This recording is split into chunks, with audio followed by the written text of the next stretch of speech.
예배하겠습니다. 다 같이 묵상으로 기도를 드리겠습니다.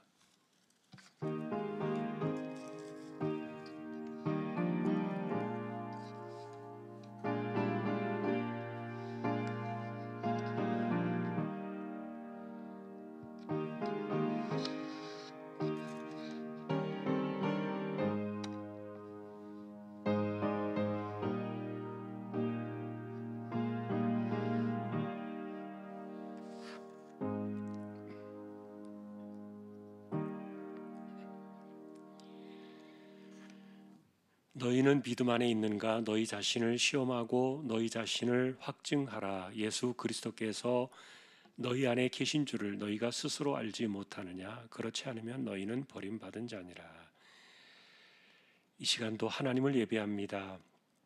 부족한 저희들을 세워주셨습니다. 성령께서 이 시간 감동하시고 주장하셔서 우리 하나님 홀로 영광을 받으시옵소서. 예배의 시종을 의탁합니다. 존귀하신 예수 그리스도의 이름으로 기도하옵나이다. 아멘.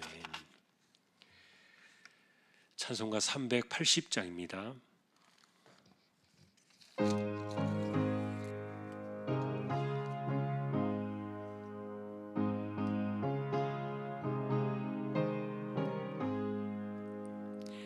나의 생명 되신 주님 앞에 나아갑니다.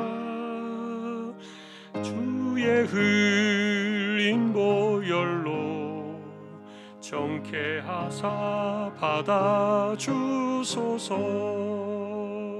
날마다 주를 찬송하겠네. 주의 사랑 줄로서 나를 굳게 잡아매소서. 괴로운 세상 지낼 때 나를 인도하여 주소서. 주를 믿고 나가면 나의 길을 잃지 않겠네. 날마다 주를 찬송하겠네. 주의 사랑 줄로서 나를 굳게 잡아매소서. 세상 살아갈 때에 주를 더욱 사랑합니다. 밝고 빛난 천국에 나의 영혼 들어가겠네. 날마다 주를 찬송하겠네. 주의 사랑 줄로서 나를 굳게 잡아매소서. 아멘.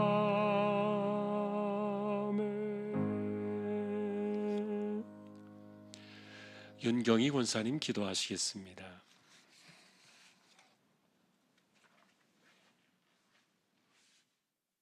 그가 반석이시니 그가 하신 일이 완전하고 그의 모든 길이 정의롭고 진실하고 거짓이 없으신 하나님이시니 공의로우시고 바르시도다.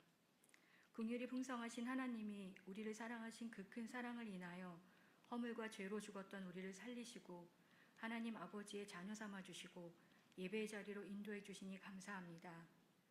자녀에게 주시는 놀라운 생명의 능력과 은혜를 힘입어 살면서도 아버지께 순종하지 아니하고 내가 열망하는 것을 따라 움직이며 하나님의 뜻이 아닌 내 뜻을 따라 행하며 살았던 죄를 용서해 주시옵소서. 여호와의 친밀하심이 그를 경외하는 자들에게 있음이요 그의 언약을 그들에게 보이시리로다 라는 말씀처럼 하나님을 경외하는 삶 살게 하옵소서. 투병 중에 있는 주왕의 지체들과 가족들에게 평안과 용기를 주시고 아버지의 손으로 치료해 주셔서 병이 호전되게 해 주시옵소서. 또한 고통과 환난 중에 있는 지체들이 환난과 고통 중에 내 편이 되사 나를 돕는 자 중에 계시는 하나님 아버지로 인해 넉넉히 이기며 승리하게 하옵소서. 우크라이나와 러시아를 아버지의 은혜와 긍휼로 지켜주시고 그 땅에 아버지의 일을 이루어 주시옵소서. 선교지와 김포 주원교회가 은혜 가운데 잘 세워지며 부흥하게 하옵소서. 말씀을 듣는 시간입니다. 아버지의 은혜로 듣지 못하게 하는 장애물을 제거해 주시고 눈의 비늘을 없애 주셔서 우리가 말씀을 듣고 보게 되며 아버지의 말씀에 순종하는 삶 살도록 인도해 주시옵소서. 감사드리며 예수님 이름으로 기도합니다. 아멘.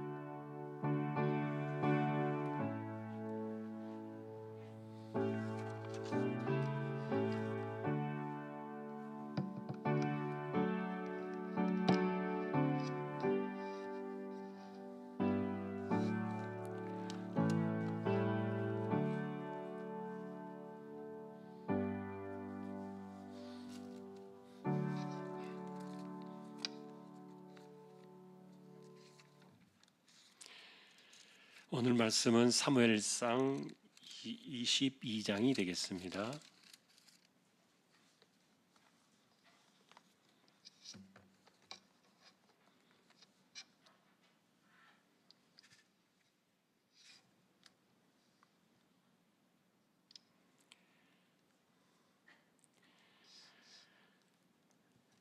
한 절씩 교독하겠습니다.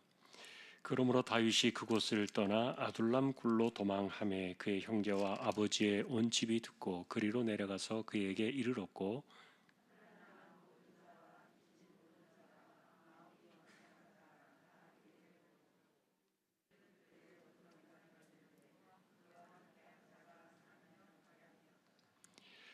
다윗이 거기서 모압 미스베로 가서 모압 왕에게 이르되 하나님이 나를 위하여 어떻게 하실지를 내가 알기까지 나의 부모가 나와서 당신들과 함께 있게 하기를 청하나이다 하고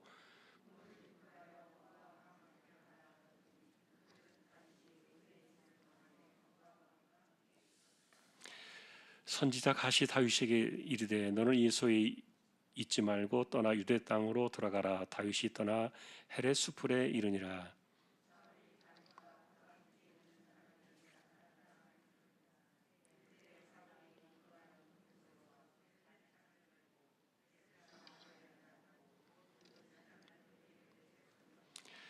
사울이 곁에 선 신하들에게 이르되 너희 베냐민 사람들아 들으라. 이 세 아들이 너희에게 각기 밭과 포도원을 주며 너희를 천부장 백부장을 삼겠느냐.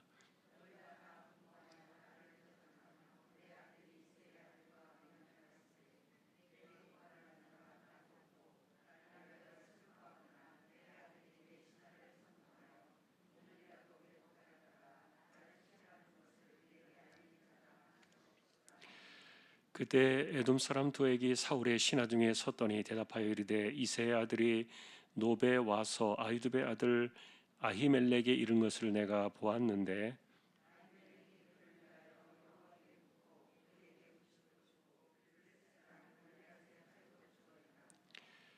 왕이 사람을 보내어 아히두베 아들 제사장 아히멜렉과 그의 아버지의 온 집 곧 노베에 있는 제사장들을 부르매 그들이 다 왕께 이른지라.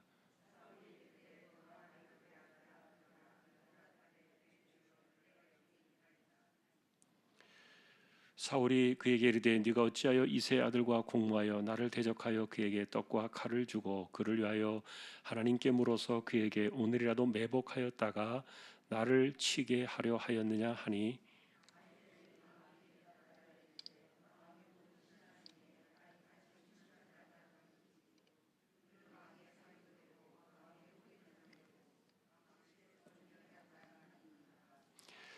내가 그를 위하여 하나님께 물은 것이 오늘이 처음이니까 결단코 아니니이다. 원하건대 왕은 종과 종의 아비의 온 집에 아무것도 돌리지 마옵소서. 왕의 종은 이 모든 크고 작은 일에 관하여 아는 것이 없나이다 하니라.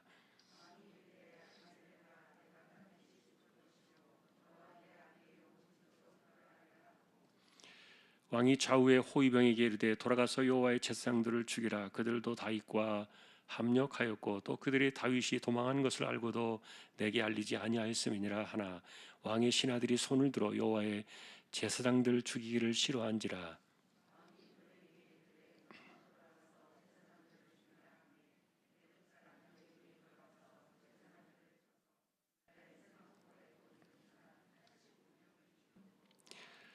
제사장들의 성읍 노매 남녀와 아이들과 젖 먹는 자들과 소와 나귀와 양을 칼로 쳤더라.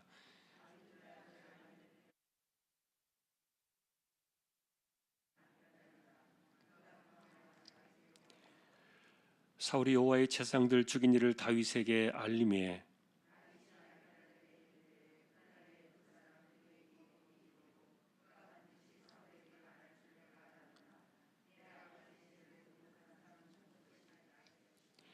같이 하겠습니다. 두려워하지 말고 내게 있으라. 내 생명을 찾는 자가 내 생명도 찾는 자니 네가 나와 함께 있으면 안전하리라 하니라. 아멘.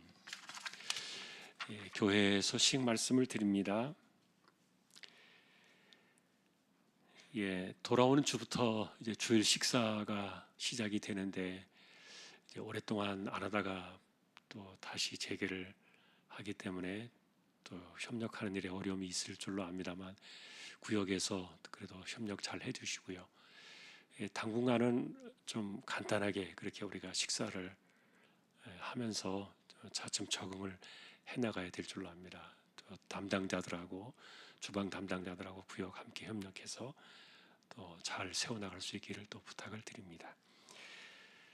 다른 소식들은 주보를 보아주시면 되겠습니다. 이제 37구역 찬양의 영광을 돌리겠습니다.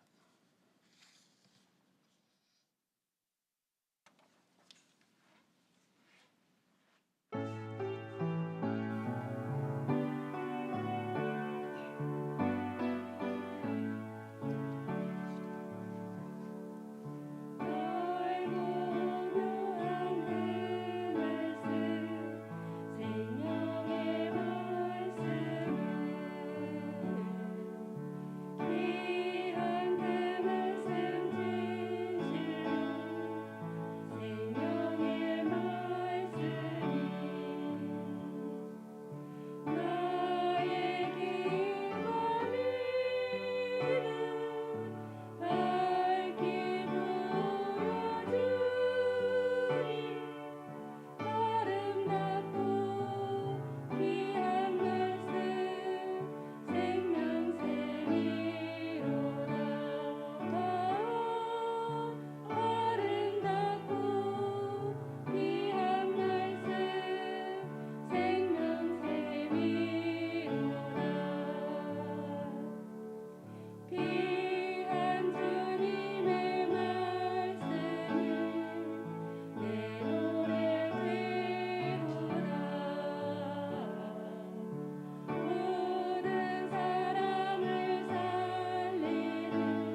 하나님 감사합니다. 37구역을 세워주셨습니다. 하나님께서 기억해 주시고 또 붙들어 주시고 함께하지 못한 구역의 모든 식구들에게도 은혜를 내려 주시기를 소망합니다. 말씀을 상고하려고 합니다. 이 시간도 부족한 종과 저희 모두에게 말씀으로 임재하여 주십시오. 존귀하신 예수님의 이름으로 기도합니다. 아멘.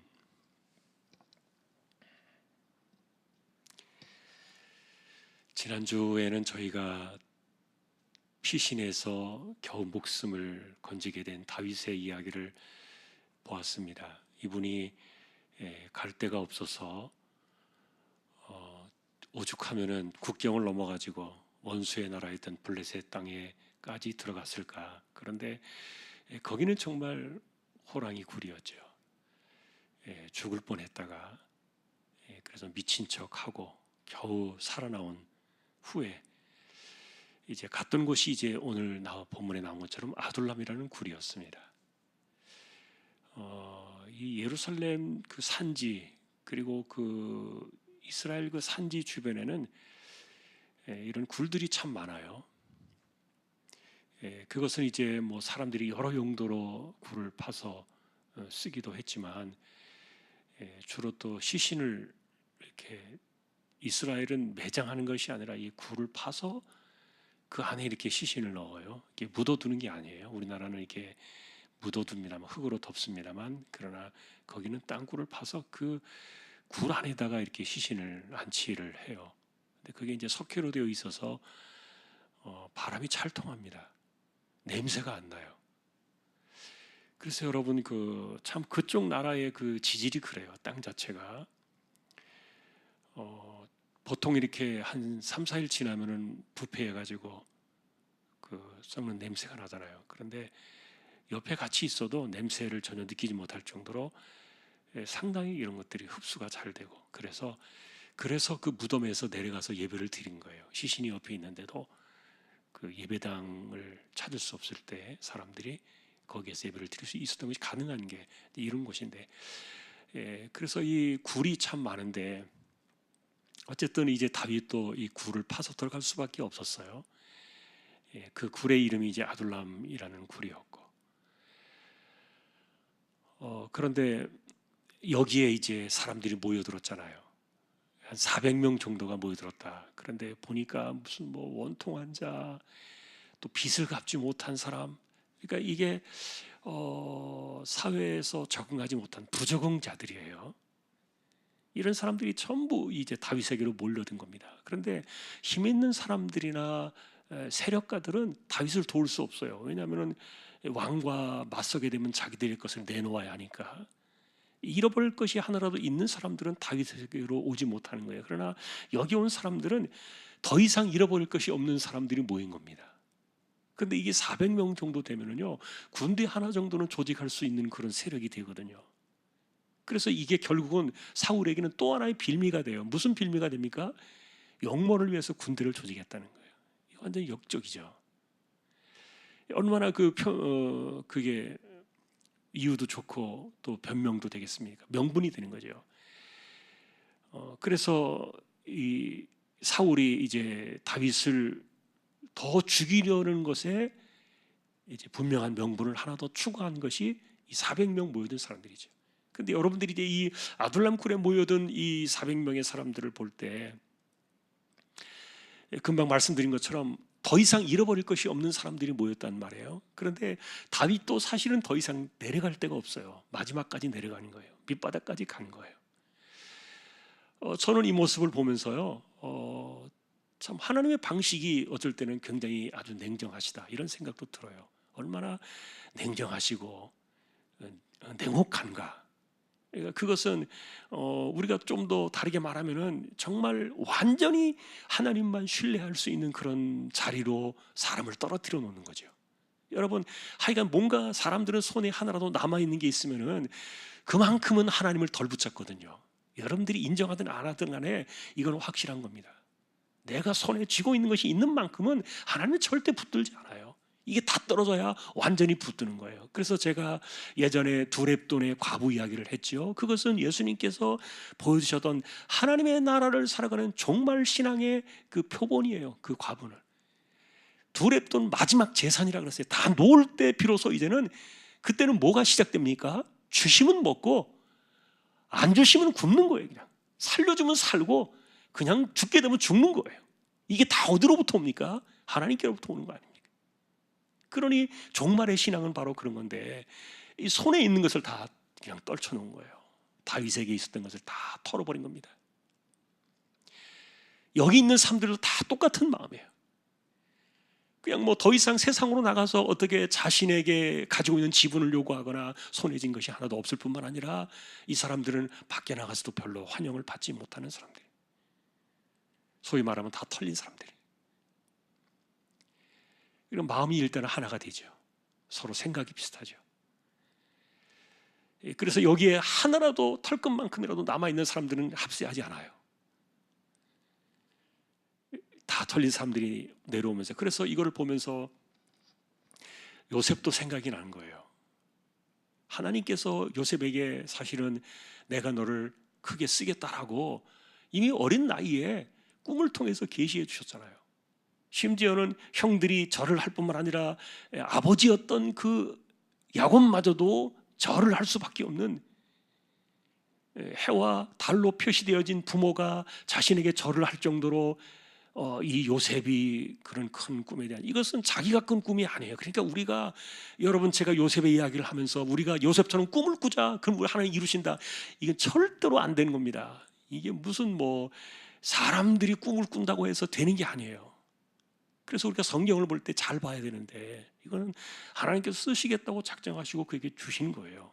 그런데 문제는 그걸 풀어가는 방식입니다. 왜 이렇게 모질게 하냐고요. 그 요셉을 좀 잘 풀어주면 얼마나 좋아요. 그런데 그냥 뭐 죽을 고비 속에 빠져들게 되잖아요.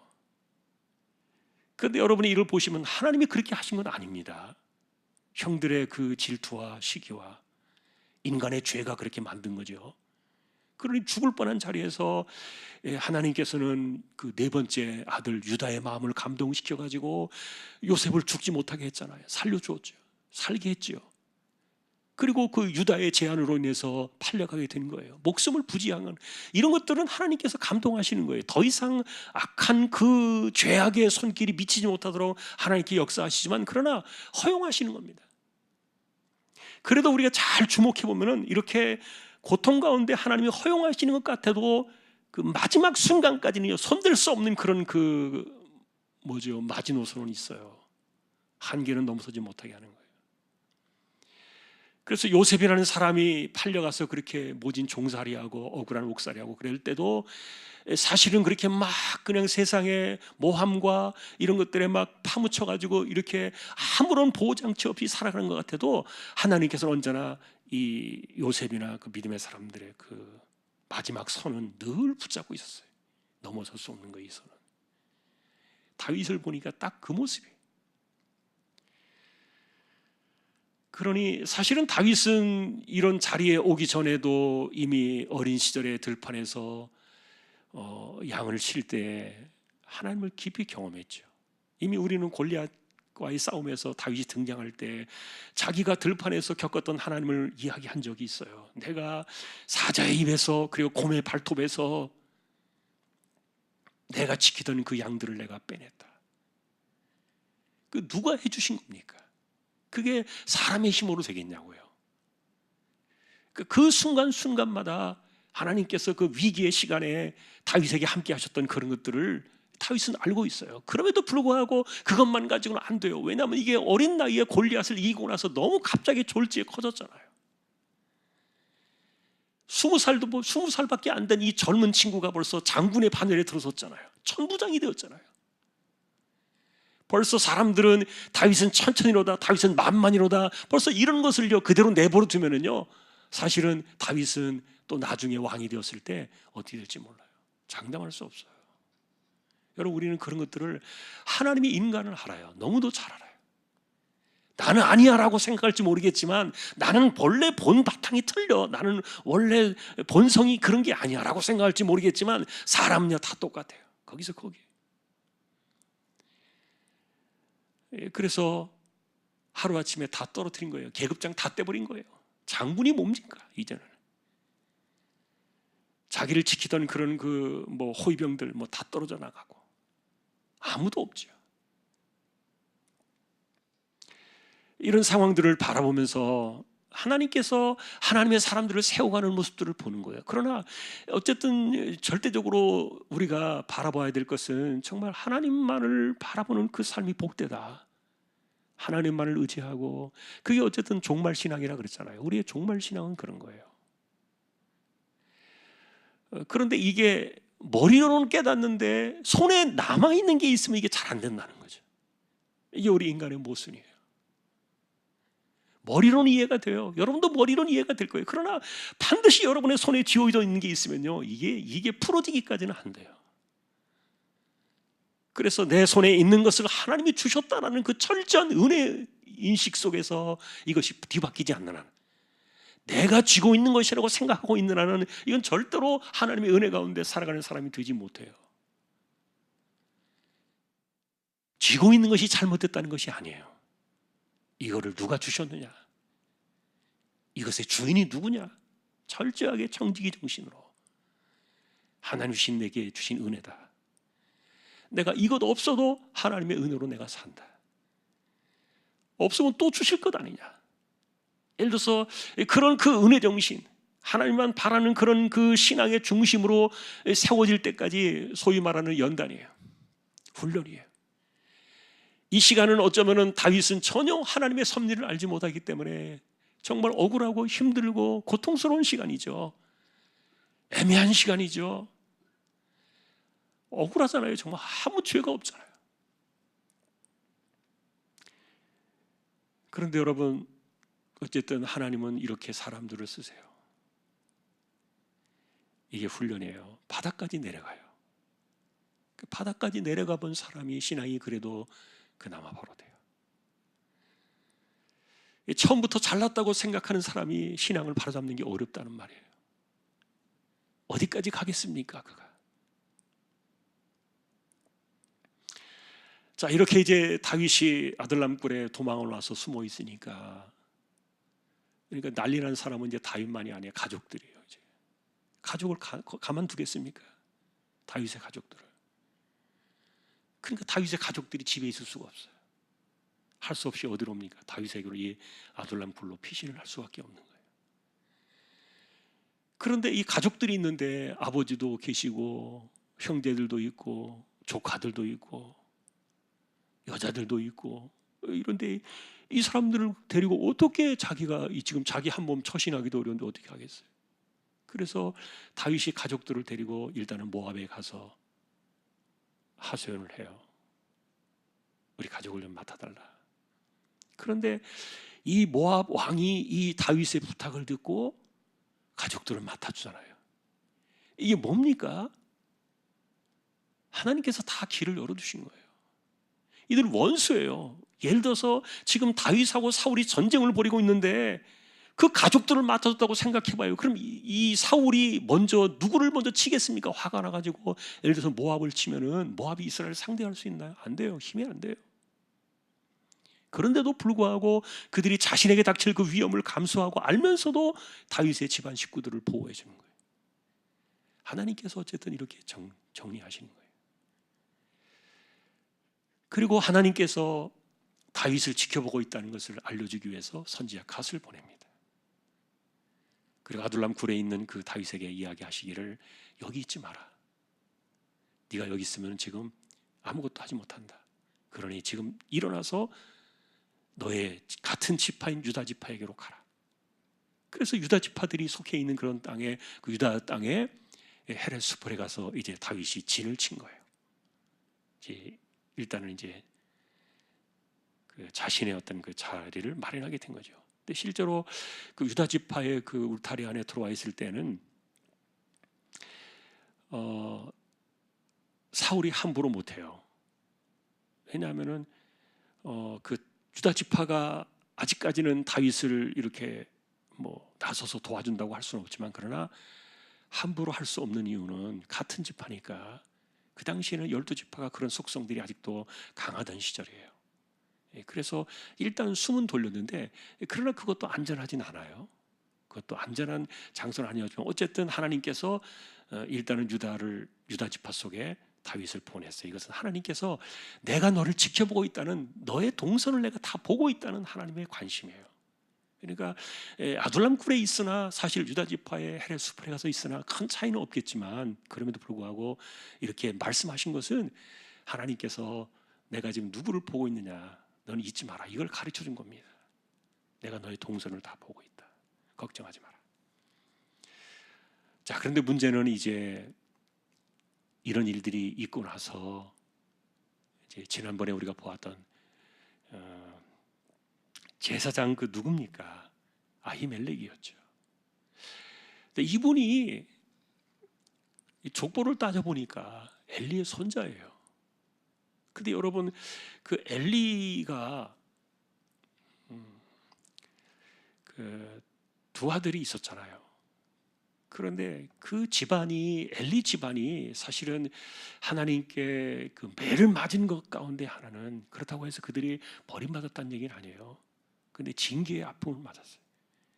채찍을 맞았는데, 그 핵심 중에 하나는, 물론 두 아들들이 뭐 못된 짓 할 때 뭐 내버려뒀다 이렇게 이제 이야기도 할 수 있지만, 그러나 그것은 우리가 지난번에 보았어요. 부모가 자식들 말, 자식이 부모 말 제대로 듣습니까? 다 컸는데 머리가 다 큰 자식들이 말 듣습니까?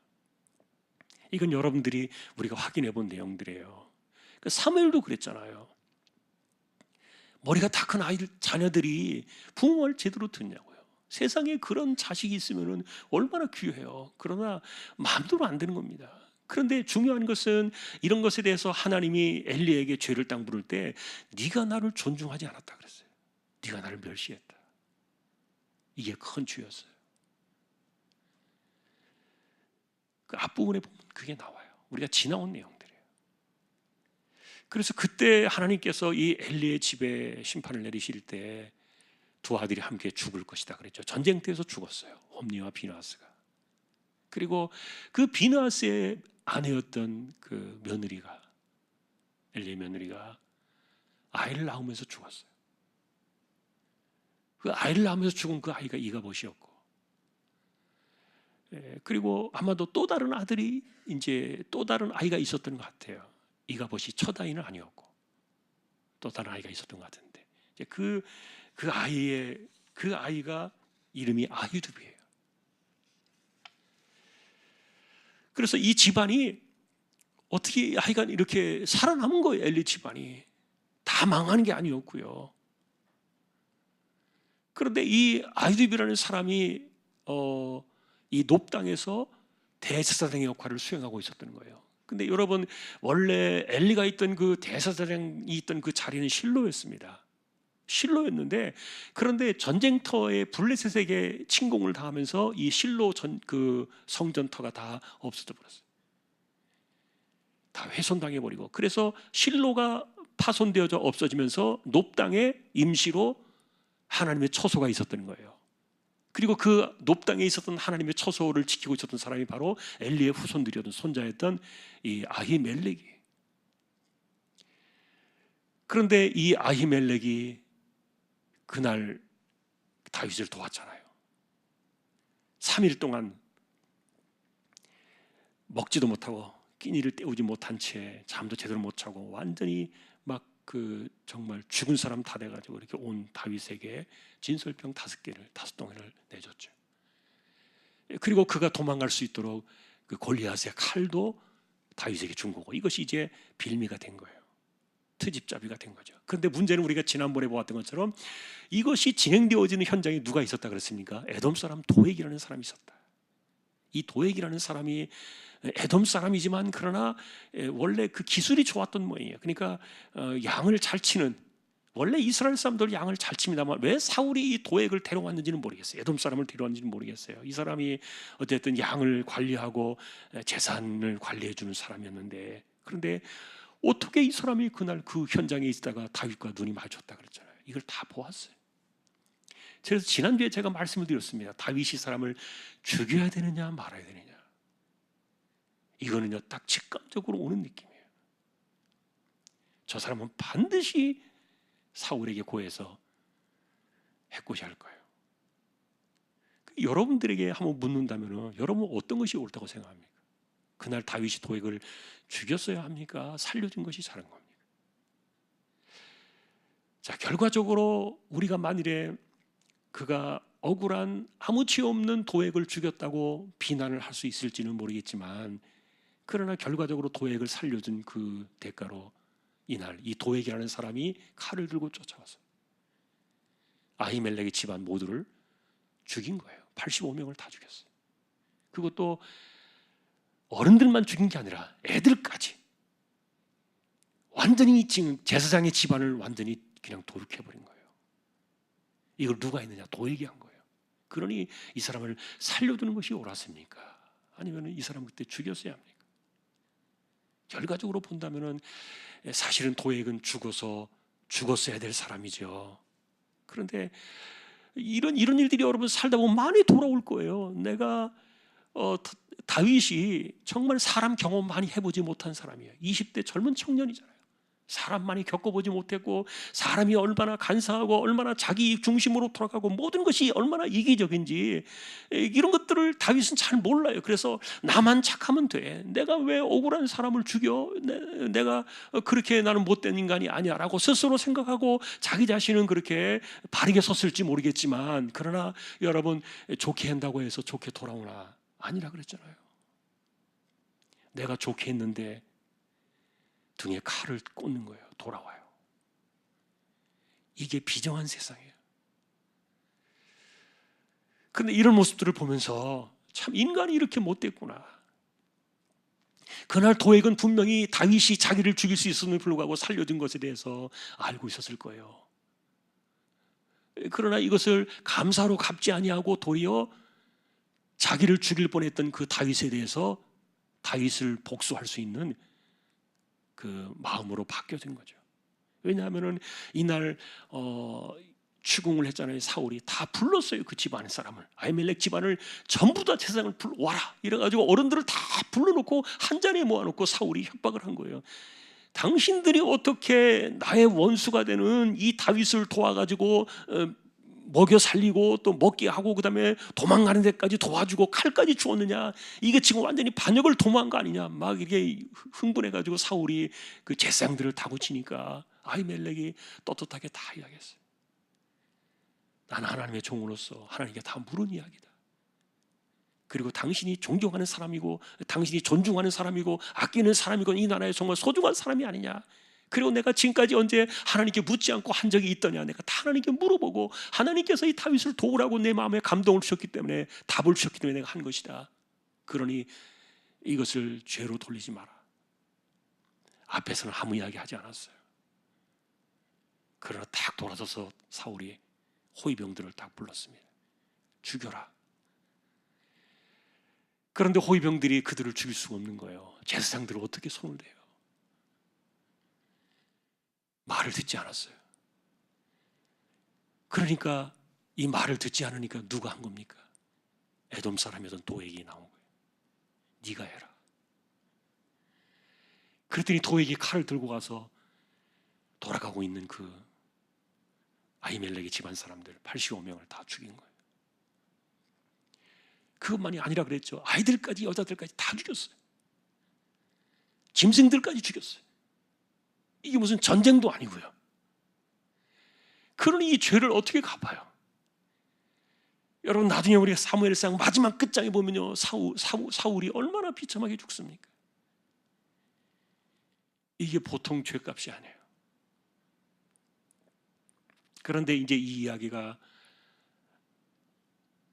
다윗에게로 돌아오는데, 이걸 고한 사람이 누구냐면은 그 살해를 당하는 그 현장에서 잊지 않다가 마침 그 자리에 피해 있었던 아비아달이라는 아들이 있었어요. 이 어린 아들이, 아비아달이 그 현장에 없다가 겨우 혼자 목숨을 건진 거예요. 그리고 다윗에게로 도망갔죠. 갈 데가 다윗밖에 없으니까. 그 이야기를 다 했어요. 집안이 지금 다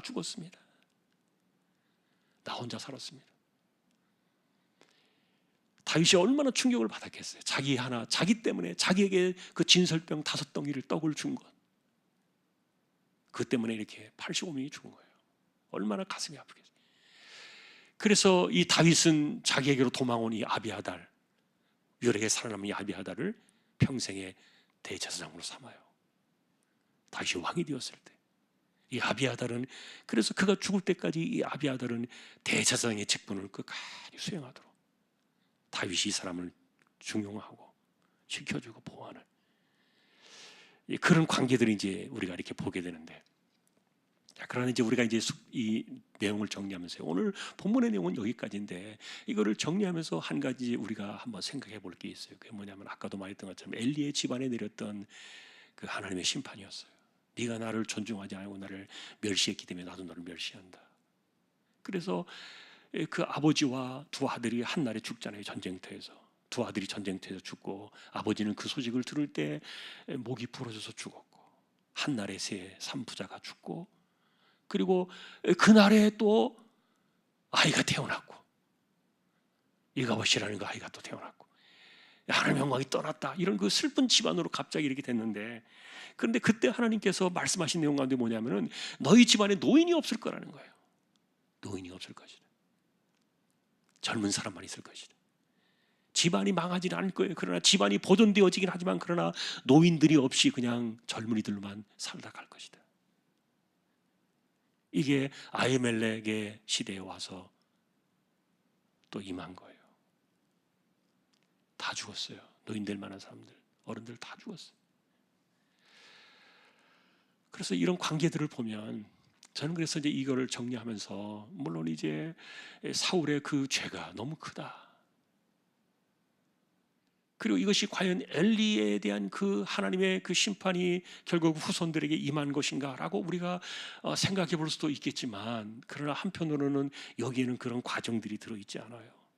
결과적으로 하나님께서 말씀하신 내용이 결과적으로는 그렇게 되었지만, 그러나 이 진행되어지는 과정 속에서는 다윗을 돕도록 허용하신 분이, 그 응답을 주셨던 분이 하나님이셨고, 그래서 이것을 생각해 보면 이렇게 말하면 어떨지 모르겠지만 이것은 순교다, 이렇게 말할 수도 있을 거예요. 나쁜 놈들한테 죽는 것은요, 하나님의 말씀을 수용하다가 죽는 것은 순교예요. 그렇게 볼 수도 있겠다.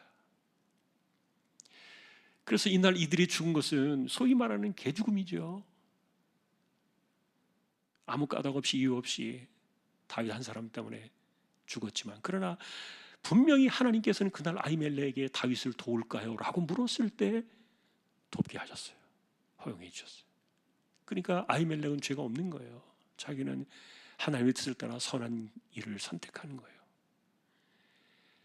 그런데 그 죄값이 이렇게 돌아왔지만, 그래서 우리가 이런 걸 볼 때 이 세상에요, 이렇게 하나님의 뜻을 따라 살아간 것 때문에, 물론 다윗의 자책감도 있지만, 다윗이 거짓을 말해가지고 이런 문제가 발생한 것도 있지만, 그러나 결과적으로 볼 때 하나님의 뜻을 행하면서 이렇게 억울하게 죽어가는 사람들이 많아요. 그러니 그리스도인의 삶은 세상에서 어떻게 죽었느냐, 그리고 그의 끝이 어떠냐를 가지고 판단할 수 없어요. 그 중심이 그가 하나님 앞에 믿음으로 살았느냐.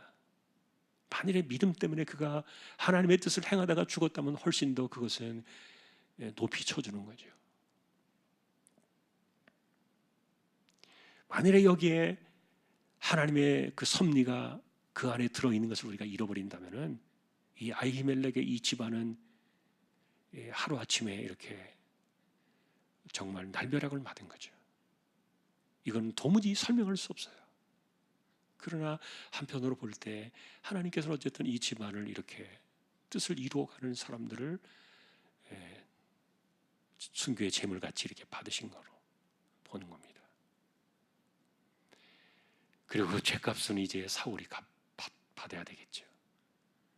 우리는 그 부분을 이제 뒷부분에서 볼 겁니다. 이분이 어떻게 죽는가, 그 죄값을 어떻게 치르는가, 이건 분명히 하나님께서 간섭하시고 역사하시는 부분들이에요. 자, 오늘 우리의 이야기는 이제 22장은 여기까지인데, 그래서 우리가 지금 이제 주목해 보는 것은 이 다윗을 따라가면서 하나님께서 이 사람을 어떻게 세워 가시는가 하는 것들을 보는 거고, 그 다음에 또 하나 우리가 이제 지난번에도 말씀을 드렸던 것처럼 이 다윗이 쓴 시가 그 가도왕 아기스 앞에 와서 미친 척하다가 살아나왔을 때 그가 지은 시가 있고, 그 다음에 이 아둘람 굴에서 원통한 사람들이 다 몰려들었을 때 완전히 밑바닥까지 인생 밑바닥에 떨어져 있을 때 하나님을 찬양한 시가 있어요. 그래서 우리가 지난번에도 그랬잖아요. 다윗의 모습을 보자. 이 사람은 어떻게 자신의 삶을 헤쳐나가요? 그거를 풀어내고 만일에 원망을 가슴에 쌓고 이러면요, 이 제명이 못 살아요. 왜 사람들이 암에 걸립니까? 수많은 사람들이 풀어내지 못한 그 스트레스와 억울함과 이게 없어서 그러는 게 아니에요. 다 사람들의 삶에 쌓여요. 그것이 증폭되어지고 자기를 공격하는 거 아닙니까? 내 내부를 공격하고. 그래서 누군가를 미워하는 게 누군가에 대한 어떤 그 저주의 화살이기도 하지만 자기를 향해 쏘는 거예요. 그건 여러분 분명한 겁니다. 상대방에게 가는 만큼 내게도 분명히 내 안에 나를 치는 그거 있어요. 다윗에게는 그것이 없는 거예요. 이게 젊은 나이에 얼마나 그럴 수 있겠어요. 그런데 이분이 70살을 살다 갔잖아요. 70살의 생을 떠났잖아요, 다윗은. 근데 그런 가운데서 제일 힘들 때 시를 지어요. 노래를 불러요. 수금은 있었는지 없었는지 모르겠지만 아마 수금이 있었다면 수금을 타면서, 그런 환경 속에서 이 사람이 정말 미쳤나 싶을 정도로 이런 데서 무슨 노래가 나오고 찬송이 나오나, 그럴 환경 속에서 이 찬양을 하니까 이게 뭐 참 살아가는 방식을 보는 거죠. 신자로서 하나님 믿는 사람으로 살아가는 방식들을, 그런 걸 보는 거예요. 그래서 우리가 다윗을 쭉 추적해 나가면서 믿음의 사람들 이렇게 사는 방식들을 보고요. 그 다음에 하나님께서 분명히 보고 계시는구나. 동선을 다 체크하고 계시는 거예요, 하나님께서. 그냥 저절로 되는 것이 아니에요. 그러니까 아무것도 무방비 상태로 이렇게 막 그런 것에 노출되어 있는 것 같아도 하나님께서 다 계산하고 계세요. 어떻게 되어지는지, 어디로 가는지. 그래서 마지막 선, 넘어설 수 없는 그 선은요, 하나님 딱 버티고 계시는 거예요. 이거를 세상이 넘어설 수 없는 거예요. 누구도 넘어설 수 없는 거예요. 왕이 아니라 정말 왕의 할아버지라도 안 되는 거예요. 그 이상은 안 되는 것이죠.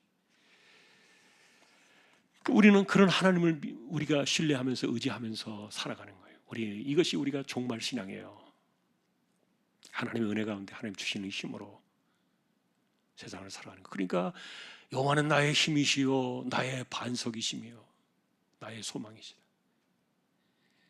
나의 힘이 되신 여호와여. 이 시편 18편이요, 이 다 도망 다닐 때 쓴 시. 평화롭고 왕궁에 있을 때 지은 시가 아니에요. 자, 우리가 이런 그 하나님의 방식을 보는 겁니다. 하나님만이, 다윗이 그랬던 것처럼 그 하나님이 저와 여러분들이 하나님이심을 믿고 그런 신앙으로 또 세대를 이겨나가는 우리 모두가 될 수 있기를 주님의 이름으로 축원합니다. 370장입니다.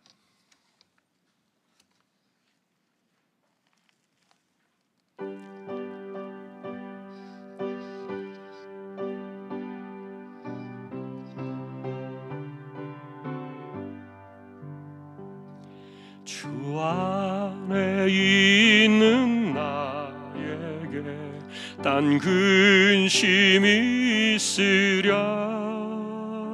십자가 밑에 나가 내 짐을 풀었네. 주님을 찬송하면서 할렐루야 할렐루야 내 앞길 멀고 험해도 나 주님만 따라가리. 그 두려움이 변하여 내 기도 되었고 전날의 한숨 편하여 내 노래 되었네. 주님을 찬송하면서 할렐루야 할렐루야. 내 앞길 멀고 험해도 나 주님만 따라가리. 내 주는 자비하셔서 늘 함께 계시고 내 궁핍함을 하시고 늘 채워주시네. 주님을 찬송하면서 할렐루야 할렐루야. 내 앞길 멀고 험해도 나 주님만 따라가리. 내 주와 맺은 언약은 영불변하시니 그 나라 가기까지는 늘 보호하시네. 주님을 찬송하면서 할렐루야 할렐루야. 내 앞길 멀고 험해도 나 주님만 따라가리. 아멘. 밤사에 감사하여 예물을 드립니다. 귀한 손길을 기억해 주시고 마음의 중심을 붙드시며 우리 하나님 함께 하시는 귀한 심령 되게 하여 주십시오. 오늘도 저희가 다윗을 생각합니다. 하나님께서 기름 부어서 왕으로 세우시겠다는 사람, 왜 이렇게 고생을 하게 하시는지, 사울의 악한 죄성과 그 안에 들어있는 투기와 그리고 미움과 이 질투와 그 끝을 알 수 없을 정도로 정말 수많은 악행들을 저지르는 모습들을 우리가 바라보는데, 그런 가운데서도 다윗이 하나님을 찬양하고 원망하지 아니하고 누군가에게 그 탓을 돌리지 아니하고 다 모든 것을 자기의 허물로 돌리고 도리어 시를 지어 하나님을 찬양하며 그 위기의 시간들을 이겨나가는 믿음의 모습들을 우리가 바라보며 도전을 받고 하나님의 사람들이 살아가는 방식들을 우리가 배우는 진정한 믿음의 사람들 되게 하여 주옵소서. 정말 우리는 이 세대를 살아가는 가운데 나를 지켜주는 것이 다른 어떤 것이 아님을 우리가 알게 해주시고 정말 철저하게 하나님이 붙드시고 하나님의 은혜로 내가 살고 있음을 고백하며 그 은혜로 내가 이 세대를 이어나가고 있음을 잊지 않는 저희들 모두 되게 하여 주옵소서. 이재용 집사님, 최태경 청년, 신배한 집사님, 조인성 청년, 김한솔 청년, 백형래 집사님, 조말순 집사님, 이들을 의탁합니다. 암치료 하시는 분들이 계십니다. 몸을 붙들어 힘을 주시고 심령에 새 힘을 주셔서 감당할 수 있는 넉넉한 마음을 허락하여 주십시오. 연세 많으신 분들 기력을 더해 주시고 맑은 정신 총기가 흐려지지 않게 하여 주옵소서. 코로나의 시대에 이렇게 어정쩡하게 이렇게 머물러 있는데 하나님, 이런 가운데도 우리를 지켜주시고 이제는 각자가 이 모든 것들을 헤쳐나가야 되는데 하나님이 우리에게 힘도 주시고 면역력도 주시고 무탈하게 해주셔서 이 코로나의 이 시대를 잘 견디어낼 수 있도록 은혜를 더하여 주옵소서. 교회 안팎을 지켜주시기를 원합니다. 무탈하게 해주시고 또 우리 주일학교를 기억하시며 생업의 현장을 붙들어 두시고 또 가족들과 자녀들과 건강 하나님께서 지켜두시기를 소망합니다. 악한 영들이 틈타지 못하도록 우리의 심령을 붙들어 두시고 온전히 우리가 하나님의 은혜로 살게 하여 주시며 선교지를 하나님 붙들어 두시고 또 세우신 교회와 종과 하나님의 나라의 백성들 그리고 또 오늘도 억울하게 고통 가운데 있는 우크라이나 땅을 불쌍히 여기셔서 하나님 공의의 은혜를 내려주시고 악한 자들을 끊어주시고 온 세상이 다시 제자리로 돌아올 수 있도록 은혜를 내려주시기를 소망합니다. 오늘도 예배를 마치고 돌아갑니다. 우리의 삶이 하나님의 손에 붙들려 살고 있음을 기억하며 은혜를 받아 힘을 내는 저희가 되기를 다시 한번 주님의 이름으로 간절히 기도하오며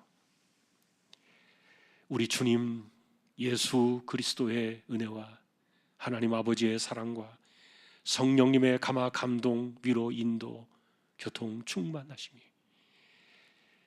하나님의 진정한 힘이 되심과 반석과 소망이 되시는 그 은혜의 힘으로 이 세상을 이겨나가기를 원하는 우리 모든 심령들 주왕의 가족들 위해 이제로부터 영원까지 함께 있을지어다. 아멘.